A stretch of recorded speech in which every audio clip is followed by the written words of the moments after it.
Hello viewer, আসসালামু আলাইকুম। এক ভদ্রলোক আমাকে প্রশ্ন করেছেন। তার প্রশ্নটা হলো যে আপনি আপনার ভিডিওতে প্রায় সময় বলে থাকেন দুনিয়াতে ধনী হওয়ার জন্য চেষ্টা করা যাবে না এবং আমাদেরকে মুসাফিরের মতো জীবনযাপন করতে হবে, মধ্যম পন্থা অবলম্বন করতে হবে, বিকজ আমরা দুনিয়াতে ক্ষণস্থায়ী সময়ের জন্য আসছি আর পরকালই হচ্ছে আমাদের লক্ষ্যবস্তু। তাহলে আমরা যখন ইমাম আবু হানিফার দিকে তাকাই, উনি একজন বিখ্যাত সওদাগর ছিলেন। ওই সময় তিনি সবচেয়ে ধনী ব্যক্তি ছিলেন। ইসলামের সবচাইতে বড় মাযহাবের প্রতিষ্ঠাতা তিনি।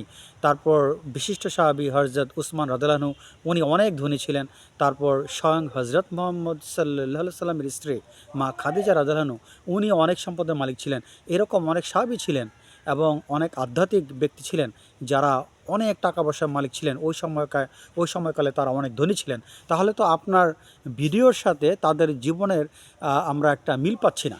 আপনি যেটা বলছেন তার সাথে তাদের জীবনের আমরা একটা তফাৎ দেখতে পাচ্ছি, একটা পার্থক্য দেখতে পাচ্ছি। হ্যাঁ, আপনি এই বিষয়টি একটু মীমাংসা করেন। তো আজকে আমি তার প্রশ্নের জবাব দেওয়ার জন্য এই ভিডিওটি করব। তিনি যেটা বলেছেন যে ইমাম আবু হানিফা রহমতুল্লাহ আলাইহি হানাফি মাযহাবের প্রতিষ্ঠাতা, তিনি অনেক বড় ধনী ছিলেন, কথা সত্য।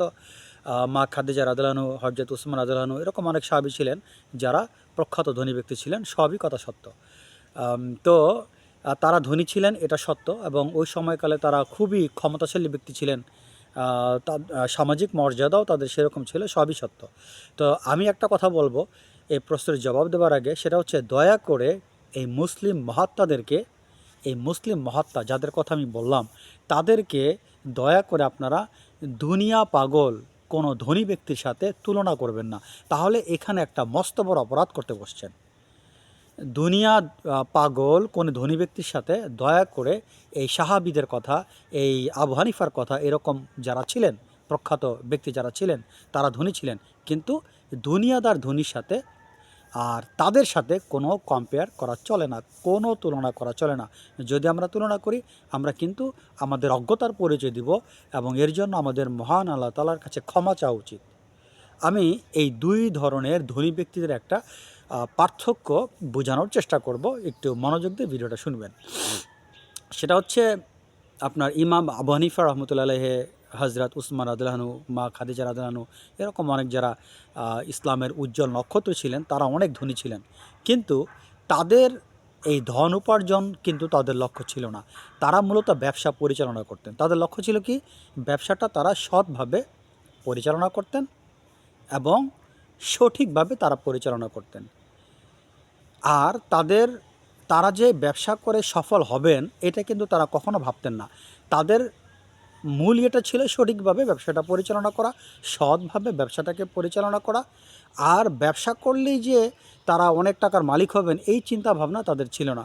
তাদের চিন্তাভাবনা ছিল, আমাদের দায়িত্ব হচ্ছে ব্যবসাটাকে সঠিকভাবে পরিচালনা করা, সৎভাবে ব্যবসাকে পরিচালনা করা। সম্পদ দেওয়ার মালিক আল্লাহ, সম্পদ নেওয়ার মালিকও আল্লাহ। তার মানে তারা সম্পূর্ণরূপে মহান আল্লাহ তাআলার উপর নির্ভর করতেন যে আমি ব্যবসা করলেই যে আমি টাকার মালিক হব, বিপরীত ঘটনাও ঘটতে পারে।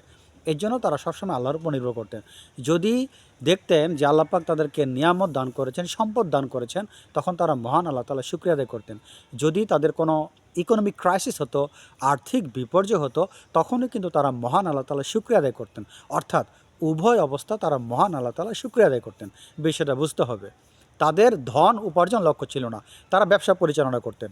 কর্ম ছিল তাদের ধর্ম, কিন্তু ধন উপার্জন তাদের কখনোই লক্ষ্য ছিল না। কর্ম করতে পবিত্র কোরআন এবং হাদিস শরীফে বলা হয়েছে সেভারাল টাইমস, তারা কর্ম করতেন। কর্ম করাটা তাদের লক্ষ্য ছিল, কিন্তু ধন উপার্জন তাদের লক্ষ্য ছিল না। কেননা ধন দেওয়া এবং নেওয়ার মালিক আল্লাহ পাক, এখানে আমাদের কোনো কিছু করার নেই। তারা এটা বিশ্বাস করতেন যে ভাগ্য সম্পূর্ণ আল্লাহ পাকের হাতে, তিনি দিতেও পারেন, নাও দিতে পারেন। উভয় অবস্থা আমরা মহান আল্লাহ তাআলার শুকরিয়া আদায় করি। এই হচ্ছে একটা বড় পার্থক্য। আরেকটা পার্থক্য হচ্ছে কি, তারা যে সম্পদটা অর্জন করতেন সেটা কখনো ব্যক্তি স্বার্থের জন্য নয়, নিজের ভোগ বিলাসের জন্য নয়, নিজের আরামের জন্য নয়, মূল্যবান ফার্নিচার কেনার জন্য নয়, বিশাল অট্টালিকা কেনার জন্য নয়, বিশাল অট্টালিকা বানানোর জন্য নয়, দামি দামি জিনিস ব্যবহার করার জন্য নয়, সোনার অলংকার ব্যবহার করার জন্য নয়, তারা তাদের পরিবারের সদস্যদেরকে অনেক গর্জিয়াসভাবে জীবনযাপন করার জন্য তারা ধন অর্জন করতেন, এই ধরনের একটা এক্সাম্পল আপনি দেখাতে পারবেন না। তারা খুবই সাধারণ জীবনযাপন করতেন। অর্থাৎ ধন উপার্জনের লক্ষ্য ছিল মানবতার কল্যাণ, ব্যক্তি স্বার্থের জন্য তারা কখনোই ধন উপার্জন করতেন না। সো এখানে কিন্তু আমরা একটা ট্রিমেন্ডাস, একটা বড় ধরনের কিন্তু আমরা ডিফারেন্স পাচ্ছি। অন দ্য আদার হ্যান্ড, দুনিয়াদার যে ধনী ব্যক্তিরা আছে, বর্তমান সময়ে আমরা জানি পৃথিবীর নামি দামি ধনী ব্যক্তিরা আছে, আমাদের দেশেও আছে, অনেক জায়গাতে নামি দামি ধনী ব্যক্তিরা আছে। তাদের বায়োগ্রাফির স্টাডি করে দেখেন, শতকরা 99% ধনী ব্যক্তির লক্ষ্য হচ্ছে কি, তারা তাদের চিন্তা, তাদের কার্যকলাপ, তাদের ব্যবসায়ী তারা চিন্তা করছেন, ব্যবসায়িক কার্যকলাপ করছেন, প্রতিটা মুহূর্তই তারা কিন্তু ধনকে পাইলিং আপ করার জন্য, এই ধনটাকে বাড়ানোর জন্য তারা কিন্তু চিন্তা ভাবনা করে তারা তাদের ব্যবসাকে পরিচালনা করেন। অর্থাৎ তাদের প্রতিটা নিঃশ্বাস, তাদের প্রতিটা পরিকল্পনা, তাদের প্রতিটা কাজ, এর মূল লক্ষ্য হচ্ছে তার ধন সম্পদকে পাইল আপ করা, সেটাকে আরও হিমালয় পাহাড়ের মতো উচ্চ করা, আরও ধনী হওয়া, আরও ধনী হওয়া। সো এখানে কিন্তু একটা বড় ধরনের পার্থক্য পাচ্ছি। আরেকটা বিষয় হচ্ছে, তারা আল্লাহ বা গড, ভগবান যেটাই বলি, এগুলো তারা কোনো কেয়ার করেন না।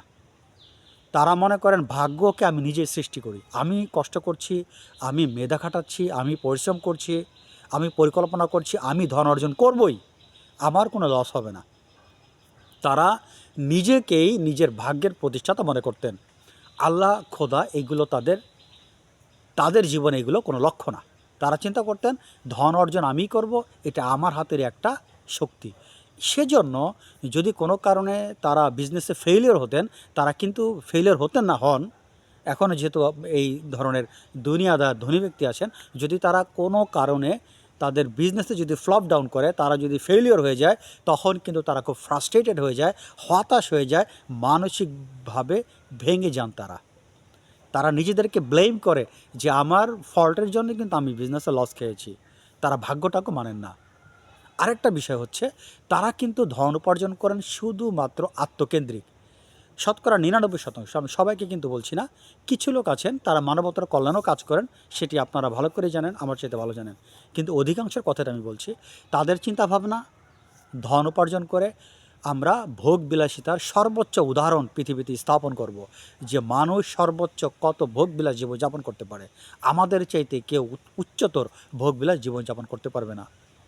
তারা বিশাল অট্টালিকা করে, হাজার হাজার কোটি টাকা দিয়ে তারা অট্টালিকা করে, পৃথিবীর নামি দামি ব্র্যান্ডের গাড়ি তারা ব্যবহার করে, পার্সোনাল হেলিকপ্টার তাদের আছে, পার্সোনাল তাদের বিমান আছে, তারা বাসার সামনে এয়ারপোর্ট বানিয়ে নিয়েছে, তাদের ফার্নিচারগুলো খুবই নামি দামি, তারা যেই আতর বা সুগন্ধ ব্যবহার করে, তারা যে সেন্ট ব্যবহার করে, ফ্রান্সের সবচেয়ে নামি দামি ব্র্যান্ডের তারা সেন্ট ব্যবহার করে, এবং তাদের খাদ্য খাবার এবং তাদের বাসায় স্বর্ণ অলংকারের প্রতিটি এমনও আছে, আমরা ধনী ব্যক্তিদের লাইফ স্টাইল আমরা দেখেছি, তাদের লাইফস্টাইলটা কেমন, যে তারা তাদের ঘরের বেসিনটা পর্যন্ত স্বর্ণ দিয়ে খোদিত করা, দরজার সামনে স্বর্ণ দিয়ে খোদিত করা।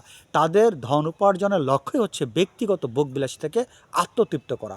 সো দয়া করে এই দুনিয়াদার ধনীদের সাথে আপনারা মুসলিম মহাত্মা যারা ধনী ব্যক্তি ছিলেন তাদের সাথে কোনো প্রকার তুলনা করবেন না, এটি অপরাধ হবে। কারণ তারা ধন উপার্জন করতেন, কখনোই ধন নিজের জন্য তারা করতেন না। একটা উদাহরণ দেওয়া যেতে পারে, যে আপনারা দেখেছেন নদীতে কিন্তু যে আপনার ভেসে থাকে পদ্মফুল, নদীতে কিন্তু ঢেউ আসলে কিন্তু পদ্মফুল, এই পাতাটা, শাপলার যে পাতা কিন্তু ভেসে থাকে, ফুলটা কিন্তু ভেসে থাকে। পানি যাচ্ছে, সে আবার একটু উপর উঠে দাঁড়ায়, সে পানির নিচে কখনো থাকে না। ঢেউ আসছে, একটু সমসাময়িক একটু বা কিছু সময়ের জন্য সে তার উপর দিয়ে পানি যায়, কিন্তু আবার সে উঠে দাঁড়ায়, সে কিন্তু পানিতে ডুবে যায় না। ইসলামের যারা উজ্জ্বল নক্ষত্র ছিলেন, যারা ধনী ছিলেন, ধন কখনোই তাদেরকে ডুবাতে পারতেন না, তারা সোজা হয়ে দাঁড়িয়ে থাকতেন। আর দুনিয়াদার ধনী যারা, তারা কিন্তু ওই ডুবে যান, ধনের ভিতর তারা ডুবে যান। তার মানে এই ধনের ভিতরে তারা আছেন, ধনের ভিতরে তারা ডুবে যান। এই জন্য একজন আধ্যাত্মিক সাধক বলেছেন যে তুমি ধন উপার্জন করবে এভাবে, যেমন ধরো তুমি নৌকাতে করে নদী পার হচ্ছ, সাবধান তোমার নৌকা যেন ডুবে না যায়, তাহলে তোমার সর্বনাশ হয়ে যাবে। তো তারা কি করেন, দুনিয়াদার ধনী যারা, তারা কিন্তু ওই নৌকা সহে তারা ডুবে যান এই ধনের ভিতরে, দুনিয়ার ধনের ভিতরে তারা নৌকা সহে ডুবে যান, বিধায় তাদের আত্মমুক্তির কোনো পথ নেই। আর যারা সাধক, যারা আল্লাহ পাকের নৈকট্যপ্রাপ্ত, তারা ধনী হলেও তারা ধনের উপর দিয়ে কিন্তু যাচ্ছেন। নৌকাটা হচ্ছে তাদের আধ্যাত্মিক শক্তি, আর নদী হচ্ছে ধন, ধনের উপর দিয়ে তারা যাচ্ছেন, কিন্তু তারা ধনের ভিতরে, সম্পদের ভিতরে কখনো ডুবে যাচ্ছেন না। এই আধ্যাত্মিক শক্তি তাদের মধ্যে ছিল, বিধায় সম্পদ চলে গেলেও তাদের কোনো দুঃখ থাকতো না। যাই হোক, আমি চেষ্টা করেছি আমার ক্ষুদ্র জ্ঞান থেকে এই দুটোর মধ্যে পার্থক্য বোঝানোর জন্য।